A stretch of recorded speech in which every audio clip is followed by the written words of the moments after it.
Hello guys and welcome. This is Dr. Daktari.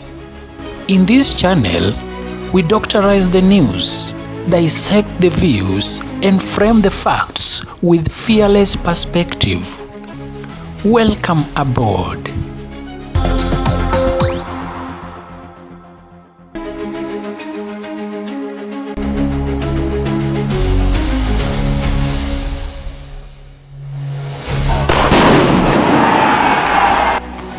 In a country where digital voices are rising and free speech is under pressure, a single arrest has ignited national outrage. Albert Ojwang, a teacher, blogger, and father, is dead. He was arrested, allegedly for a tweet, and never came home. Today, we trace the events surrounding the death, expose the truth behind the headlines, and ask the hard questions. Is the state protecting its citizens or silencing them? Justice! Justice! Justice!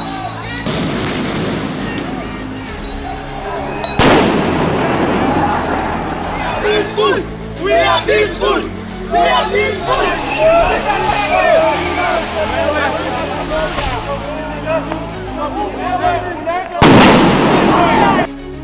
On June 7, 2025, Albert Ojwang was arrested in his hometown of Homa Bay. His alleged crime? Tweeting about corruption in the Directorate of Criminal Investigations. The tweet named the Deputy Inspector General, Eliud Lagat. Hours later, Albert was on the road to Nairobi, 440 kilometers away. Then, darkness. A 32-hour information blackout. But now we know, Albert arrived in Nairobi the night he died. He called his family and friends and told them that he had reached the capital. That was his final communication. Boy Quantani. Hey. How is it, Mazi? Mimi, I've never experienced this. What's your Quantani? Nini? Will I be safe? Life? Safe. Yeah. Rumande ni safe. Utakuwa na challenges hapa na pale, lakini mambo itakuwa fiti. Mshaikuwa Inda, so mambo itakuwa poa. Na Inda is one of the worst police stations in Nairobi. So kesho. Hata kama sio kama Inda, ndasikia hivyo Central kesho. Okay. By morning, Albert was gone. Police claimed suicide. That he slammed his head against a concrete wall. But something didn't add up. To put things into context, first it was this.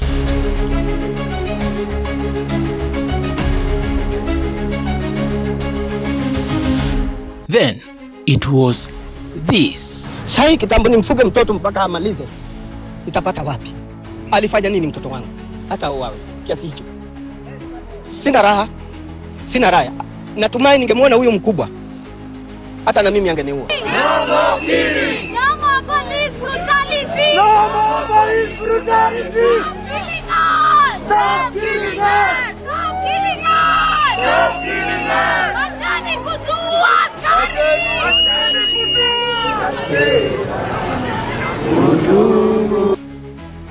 Then it was this. There were serious injuries to the head.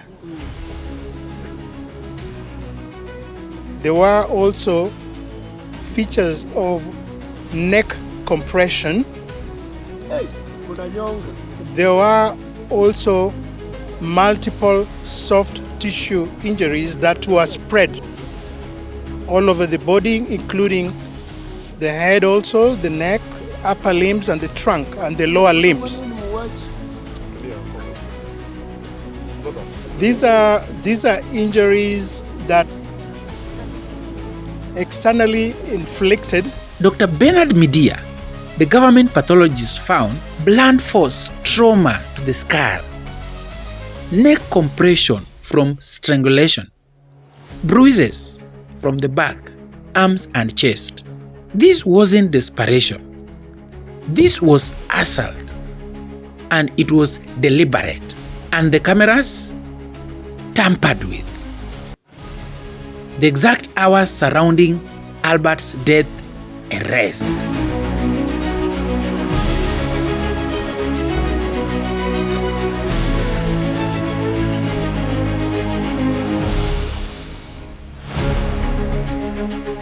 Albert's father was swift. He tells us the emotional story how he followed his son, armed with the title deed, ready for the court battles. But oh no, his son was no more. The emotional story of Mzee Ojwang, all the way from Homa Bay, is the one that is touching to the core. Ya kwamba habari ambayo tuko nayo si nzuri sana. Sasa hiyo habari si nzuri sana ndio ikanishtua. Nikaanza kutafakari habari za huko nyuma zile ambazo zinatokea kwenye vyombo vya habari wakati kwa wakati, kwamba vijana huwa mara nyingine wanaangamia. So hiyo ndio ilikuwa kwenye akili yangu. Hata nilipokuwa natoka nyumbani nilimfuata haraka kwa sababu hiyo ilikuwa kwenye akili yangu. Kijana wangu ni kijana mmoja, hakuna hata msichana kando yake. Nimemsomesha kwa tabu kwa miaka yote hiyo, around 20 years ambao nimekaa Pwani, eneo la Malindi, kwa ajili ya kujaribu kustawisha maendeleo ya boma langu kupitia kwa huyo kijana, nikifanya uwekezaji kwa ajili ya kumsomesha huyo kijana. So matokeo ni kuuawa. Naweza niseme hivi kwa sababu alitoka nyumbani akiwa ni mzima. Lakini sasa nimeenda kuonyeshwa mwili. Matokeo ni huo mwili. Hayo ndio kijana kufikia mwezi wa 7 atakuwa na miaka 31. Amezaliwa mwezi wa 7 tena tarehe 7 1994. Kijana hata tukiwa naye kwa boma sijawahi kusikia hata huko nilipokaa Malindi akizozana na mtu. Sijawahi kusikia hata mama swala la kesi kuenda police station, hata kuhusiana na mambo ya kitambulisho sijawahi kusikia.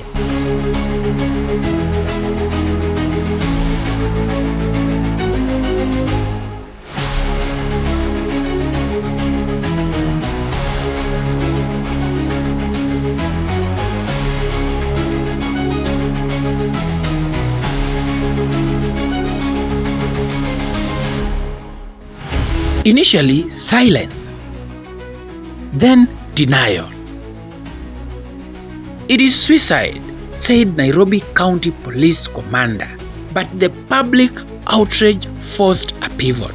The Interior Cabinet Secretary, Kipchumba Murkomen, called it strain on our national conscience. The police IG offered a rare public apology. Can you direct the IG to apologize and withdraw on the floor of this house on the strength of the autopsy report? I tell my apology on behalf of the National Police Service because of that information. Who gave the orders of the arrest? Who is the main complainant in Ojwang's case? Who disabled the CCTV?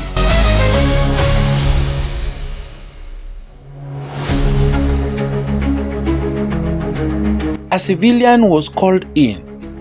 A CCTV technician allegedly paid just 3,000 Kenya shillings to format hard drives, delete footage, and shut off the eyes of truth. 3,000 shillings, the cost of silence, and perhaps of his survival. But the cover-up began to unravel. Samson Talam, the OCS of Nairobi Central, was arrested and named a prime suspect. Constable James Mukwana, the cell sentry, also detained the CCTV technician, now behind bars.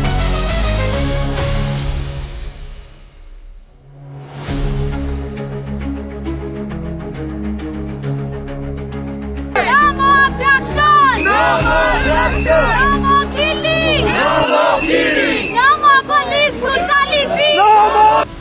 Albert's death lit a fire. From Nairobi to Kisumu, Kenyans marched. Candles were lit. Prayers were whispered. Hashtags like Justice for Albert flooded social media. Albert wasn't just a name. He was a mirror. A reminder that any voice can be silenced. Social media is still lit. Skits, questions, every manner of imagery is still on play. Currently, pressure is still mounting. It is boiling nicely. That they should not cover or allow any individual to go unpunished. Sasa kijana ameuawa pale Nairobi, anaitwa Ojwang. Ameuawa na Deputy Inspector General of Police, anaitwa Langat. There is a squad, a killer squad of 101 officers ambayo walitoka AP wakaingizwa katika National Intelligence Service. Hao ndio wamefanya kazi ya abduction na kuua Gen Z. Mahali tumefika Kenya hii, hakuna haja ya maneno tena. Mahali tumefika Kenya hii, we want action, we don't want words. Na nataka niseme, for me, ukiniuliza kama Sifuna, ule mkataba tuliandika na UDA is of no use as I speak today. Haina kazi hiyo mkataba. Kwa sababu inawezekanaje tunaandikishana tuseme hamtaua vijana. Kijana anachukuliwa kutoka kwao, anapelekwa mpaka Nairobi, anawawa kwa seli. Juzi tumeona wengine wawili wamechukuliwa Elgeyo Marakwet. Wamepigwa, wamekatwa mikono, wamerushwa kule Nakuru.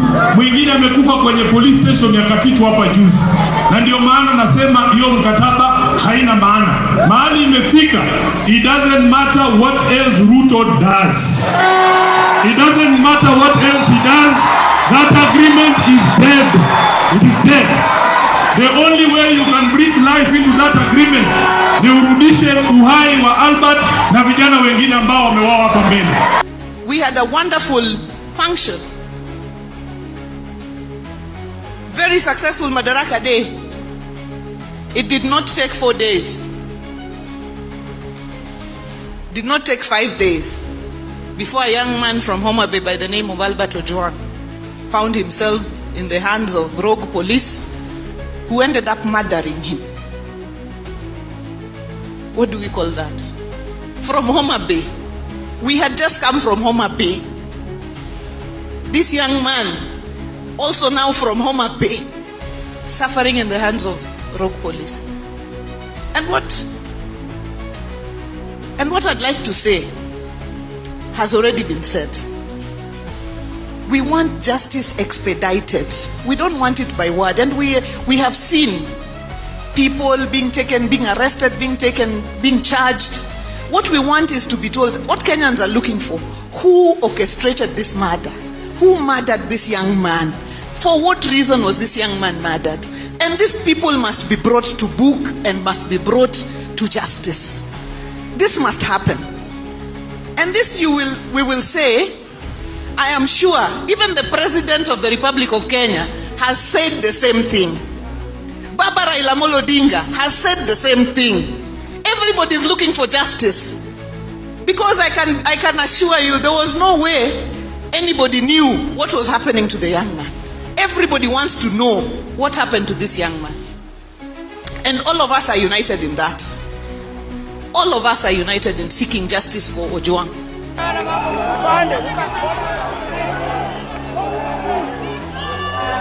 We want justice!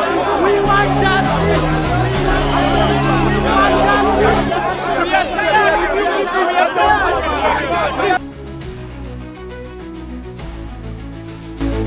fair, guys, let us not be one-sided or be blindfolded with anger. This law practitioner has something tangible to put across. While we continue to sympathize with the family of Albert Ojwang, we would like to let members of the public to know the dangers that surround false information. We know it is a public interest matter. We know the family is following. We know the relatives are following. We know the friends are following. We know the whole country is following. We sympathize with the family. And while at it, while the criminal justice system seeks to take its course, we would like the members of the public not to fuel rumors, not to spread false information about anybody who has been arrested, where they have been arrested, and why they have been arrested. And that is why we are here to lay bare the facts as to what is going on, whether at the police station or at the court. So we are urging members of the public to exercise some patience as the truth comes out, just like the members of the public and the family are interested in the truth. We equally are interested in the truth to know what happened to Albert Ojwang, and therefore it will be very dangerous that some members of the public have chosen to spread false information. That in itself is hindering justice, that the very justice that we are trying to seek for Albert Ojwang. For that reason, members of the public, we urge you to exercise some patience. We urge you to get the correct information from the correct authorities and from the right people. And that is why we are here. In the meantime, initially what happened is the IG relied on the SITREP, the situation report that was sent by the OCS, because the OCS sent a report. And at the IG's level, if a report has left the OCS verified by his OSPD and has gone to the Inspector General, then the Inspector General relies on that report. But the question later that came up was, it is said he was alone in custody. He was in his own cell. And therefore, you can only come up with a theory of somebody hitting his head if he was with 2 or 3 other people who could have witnessed. So if there was nobody, then how do you come up with this theory of somebody? That alone gives a bad image. You know, sometimes things happen. It is just good to say it as it is, because sometimes you can be protecting a person that later destroys you. It cannot work. Albert's death is not the end. It is the beginning of accountability. Anybody who dies in police custody, in a cell of the police, the first avenue is an inquest, not an arrest. Mr. Talam has been arrested illegally. I do understand the commissioners who are now appointed into IPO are very green. They have been in office, I think, a month or 2. That does not change the law. We have very firm instructions to move to the High Court to stop this persecution, because it is an infringement on the law. It is an infringement and a violation of the constitutional rights of Mr. Talam to be arrested and to be taken through a process unknown by law. The information we have is that the battle between IG and Deputy IG is what is leading to the death of Ojwang, because there are some people in Kenya Kwanza government who believes that IG cannot come from Nyeri and Madeira, where Wamunyoro comes from. Now there was a force to look for a way to overthrow him by creating some stories around Deputy IG. being better than Kanja. And this battle now has been lost by Langat's people because there are Kales in Ruto's government who believe that only a Kale should be IG. And Kanja as a Kikuyu is misplaced there. So Albert has just been an external person who has gotten in the crossfire of two powerful people. Meanwhile, I've heard people say that there was no offense committed by the deceased person. The deceased has died and therefore it is very painful to talk about him. This person had made a false publication. Under the Misuse of Computer and Cybercrime Act, there's an offense of that nature, false publication. In fact, there is even what we call social engineering. All the affected parties scatter and scamper with fear, trying to cool the masses with the correct language in quotes. The late Ojwang was arrested together with a few others. This is because there was a complaint that had been launched by the DIG KPS about his name being tarnished. So it is on that basis that investigations were actually being carried out. I ordered the interdiction of the following officers with immediate effects. Number one is the officer commanding the station, that is the Central Police Station OCS, the duty officer who was on duty during the night in question, the cell sentry on duty at the time, all officers who were on duty at the report office that night, and any other officer found to have been on duty or otherwise involved during the incident. We have not suspended them. We have interdicted to allow for a speedy investigation to ensure that there is no interference whatsoever with these investigations. That is basically the reason why we have interdicted them. If any one of them is found to have committed an offense, then so be it. The law will deal with it. But I want to believe that as at the time the IG was going for the press briefing, he must have gotten a briefing from both the DCI and the DIG police. They must explain to him what were the circumstances, what really happened. I looked at the body. I saw the body on a photo, and I could see blood from his nose. Naomba huyu mwenye kusema huyu mtoto wangu ameandika, ameongea kuhusu yake mbaya juu yake. Sasa ametuma watu wa kutoka Nairobi akuje kwangu achukue mtoto wangu alete huku Nairobi. Huyo ndio namtaka nimuone.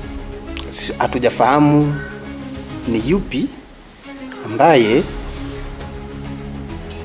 aliidhinisha ama aliamrisha mtoto kuletwa hapa. It was easy for them to handcuff our son. Okay? What is so difficult for them to now handcuff and arrest Lagat? Yeah?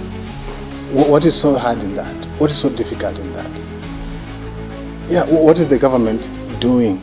Yeah? What is so difficult for the government himself? I wish the president could order the arrest of Lagat. Yeah. Along the way, he sounded just okay. I even asked him if he had taken anything. He told me that he was bought for some snacks with the officers that were with him. When they reached Central Police Station is when he sounded a bit worried. Yeah, he wasn't like really okay, and he wasn't talking well, like he was just afraid. He has had people crying, mentioning Omondi, and he knows Omondi is his dad. So at some point he even asked me, nimesikia watu wakilia kusema dadi amekufa. Amekufa ukweli? And like, hajakufa. Ameniuliza, hata ameniuliza nikiwa with the grandmother. Hatujapata communication kutoka IG vile alivyoahidi atakuja kuomboleza na sisi. Kwa sasa hatujapata simu yoyote kutoka upande wao, wala hatujamwona atakuja kuomboleza na familia. Bado hatujaketi kama familia. Vile tunavyojua tangu maafa, hatujapata nafasi ya kuketi na familia tuweze kufanya maamuzi, lakini hivi karibuni tutaweza kutoa tarehe kamili ya mazishi.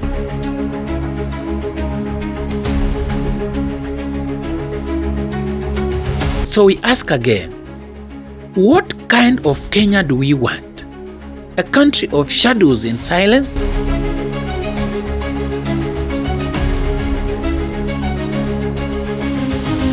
If this story moved you, don't scroll away. Share it. Talk about it. Demand justice. Because silence is complicity.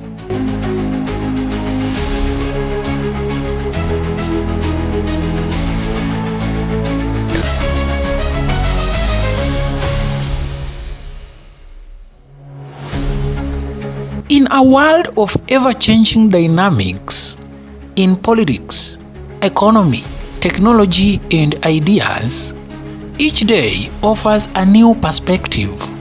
Here, we explore, decode, and put things into context. We challenge the noise, debunk the myths, and dive into the nitty-gritty. Don't forget to like and subscribe. Your comments, thoughts, and reactions about today's video is highly welcome. Feel free to comment and tell us what you think about today's topic.